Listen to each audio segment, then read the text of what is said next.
বাড়িতে একদম রেস্টুরেন্ট স্টাইলে এগ মশলা বানাতে চাইলে আপনারা এই রেসিপিটা ফলো করতে পারেন।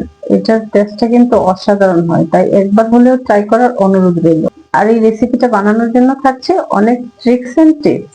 আর রেস্টুরেন্ট স্টাইলে এগ মশলা বানানোর জন্য আমি এখানে নিয়ে নিয়েছি 5টি ডিম।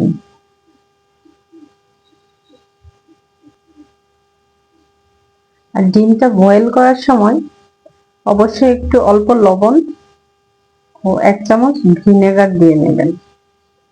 এতে সেদ্ধ ডিমের খোসা ছাড়াতে সহজ হয়। ফুল বয়েল হয়ে যাওয়া ডিমগুলো আমি খোসা ছাড়িয়ে এখন ভাজতে দিয়ে দিব।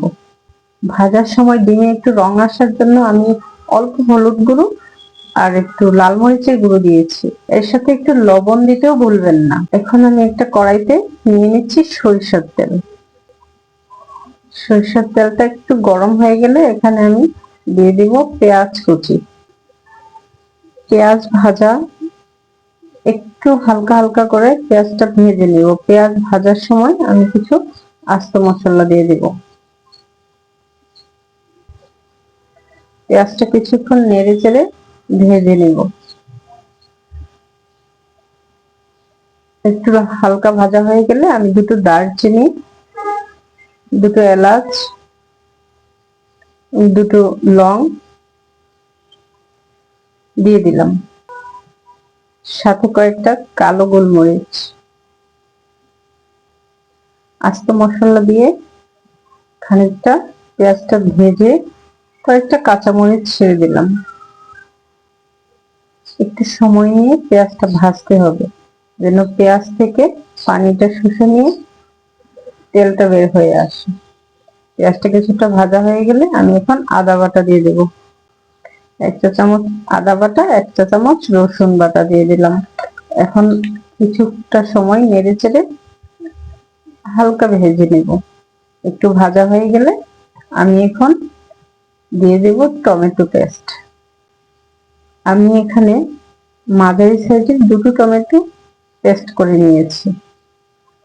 মনে রাখবেন টমেটো বাটা কিন্তু ভালোভাবে কুক করতে হবে, তার কারণ ডিমের মধ্যে আলাদা কোনো ফ্লেভার পাবেন না।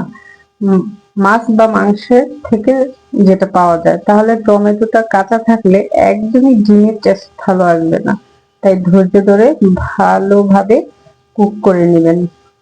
এখন আমি একটা পাত্রে 4 চামচ টক দই নিয়েছি, আর তাতে দিয়েছি 1 চা চামচ জিরে, 1 চা চামচ গোলমরিচের গুঁড়ো, রঙের জন্য দিয়েছি কাশ্মীরি লাল মরিচের গুঁড়ো, আর সাথে অল্প ধনে গুঁড়ো এবং সামান্য একটু মরি গুঁড়ো এবং কিছুটা হলুদ গুঁড়ো। এখন আমার পেঁয়াজ এবং টমেটো ভালোভাবে কুক হয়ে গেছে। এবার এখানে আমি দইয়ের মিশ্রণটা দিচ্ছি।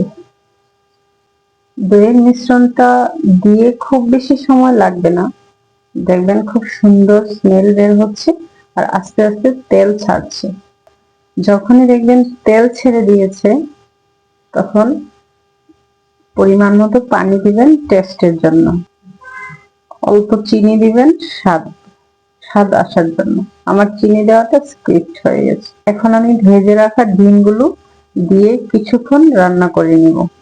ডিমগুলো দিয়ে অল্প কিছুক্ষণ নেড়ে চেড়ে রান্না করে নিলেই হয়ে গেল মজাদার রেস্টুরেন্ট স্টাইলে এগ মশলা। তার স্বাদ এবং গন্ধ অসাধারণ। এখন আমি রান্না হয়ে যাওয়া ডিমে গার্নিশের জন্য কয়েকটা কাঁচামরিচ দিয়ে দিব। আশা করি রেসিপিটা আপনাদের ভালো লেগেছে, আর ভালো লেগে থাকলে কমেন্টে জানাবেন। ভালো থাকেন, সুস্থ থাকেন। দেখা হবে পরের কোনো রেসিপি নিয়ে। আল্লাহ হাফেজ। সবাই ভালো থাকেন।